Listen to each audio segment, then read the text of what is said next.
Welcome back to Truth and Consequences. Now, we are huge down here in the South, but VCW, an all-time COD wrestling fan, is now my #1 customers and listeners across the nation. Tonight, live via satellite, is KingAJO from Liverpool.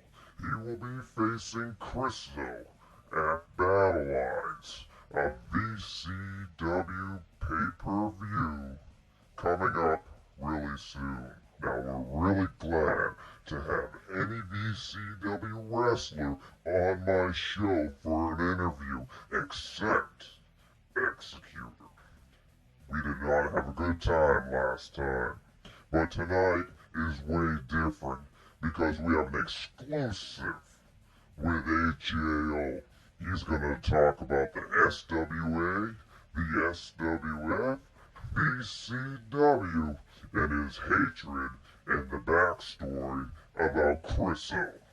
So let's go live right now with AJO. AJO, where are you from and who are you? Well, I came from a town called Liverpool in England, and it's famous for a few great things, me being one of them. I grew up there as a young boy, got into wrestling. I couldn't get enough of it, watched it every chance I got. And when I finally got my chance to join a indie fed over there, I joined and jumped out the chance. Trained really hard and eventually got a chance to move to the SWF, which is when I really made it big. And now I finally come to VCW, which is where I belong. For those of our viewers or listeners who don't know what the SWF is, could you explain about it, please? Well, the SWF, the Supreme Wrestling Federation, was a fed set up on PWG, another wrestling game.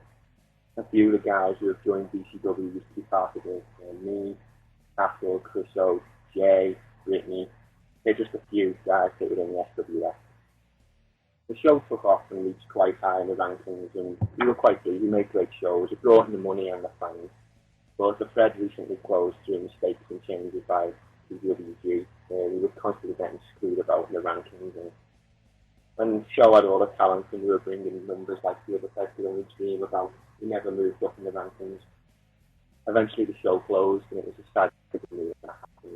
I was national champion at the time, so it really annoyed me, the fact that we were screwed and we had to shit.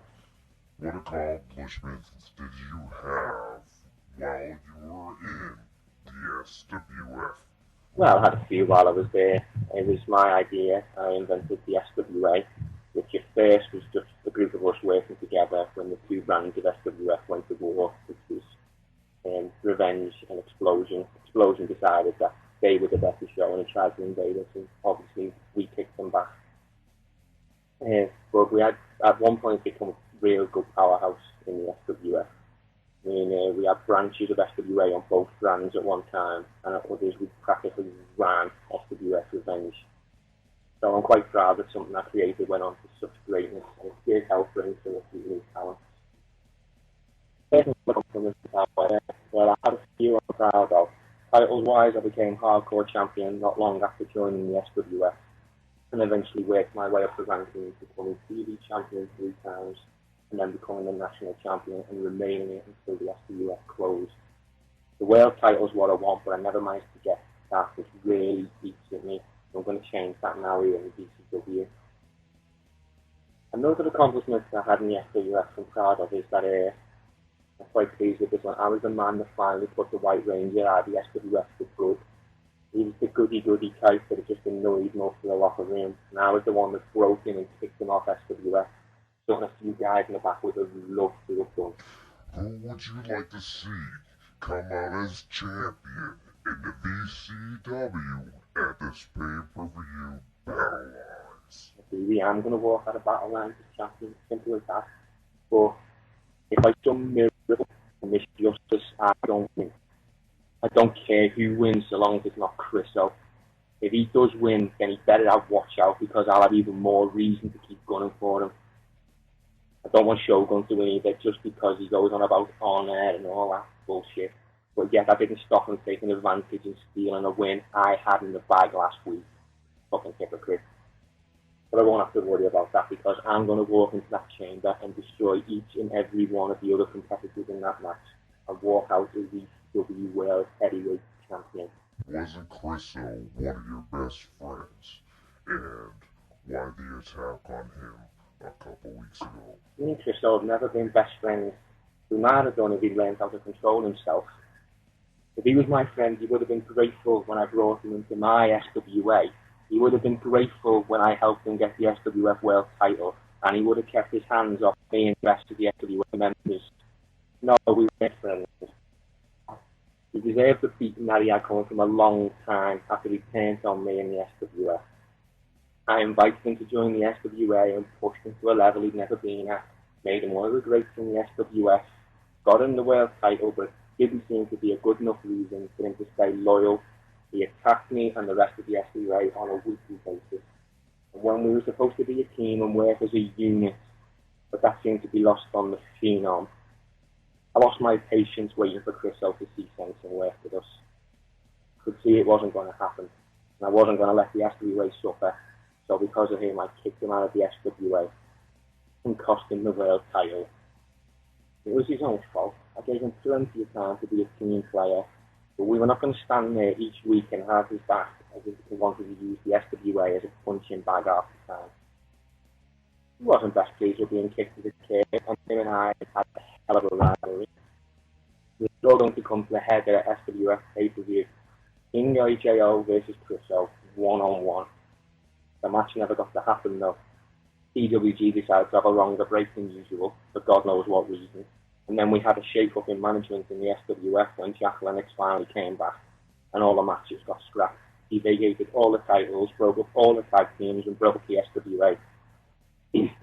Chriso ended up being put in with a shot for the world title again, and I had to deal with Jack holding the grudge against the SWA. Then, after that, I became national champion, and really, me and Chriso never crossed paths again in the ring. So I never had that chance to finally get revenge and get my payback on him for turning on us.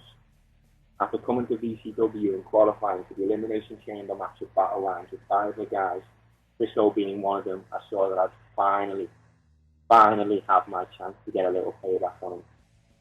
Anyone knows who has followed me in the SWF will know I have a long memory, and I can hold a grudge for a long time. And I will make damn sure that I get my revenge on anyone who gets in my way. I'll be honest, after waiting so long to get my chance at Chriso, it felt even more rewarding, smashing his head in with that lead pipe. So it's true what he says, revenge definitely is a dish left served cold. What are your predictions for Battle Lines? Well, I start with Steve's match for the title. I experience alone, I think I'll have to add Brittany or Lacey. Although Donna did show that she had a knee, and I like that, but I don't know much about her wrestling history. The tag match I think is going to be a tough one to call. Family ties obviously work together, the family, but technical players have been together a long time. Brendan Moore being in the corner can really swing it, so I think that'll be one to watch, and I wouldn't rule out either team winning.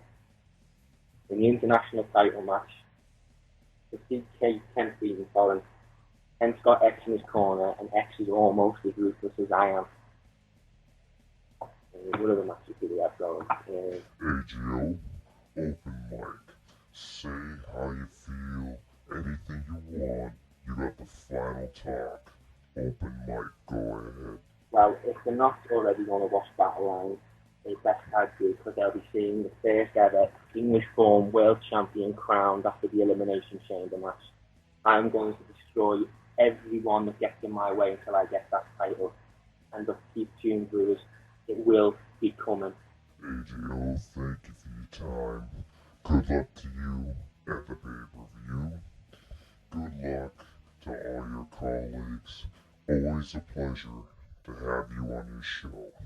To all the listeners, I'm sorry about the technical difficulties, but we are traveling over lines on the internet to get this interview. the volcano, etc., etc. All these things factor in for the interview. This is Truth and Consequences, bringing you another live interview from a VCW star. Stay tuned for more interviews and more spoilers to the shows. So get on YouTube, find VCW, and sign up today. It's taking YouTube by storm. This is the Truth and Consequences. We'll see you next time. Peace out.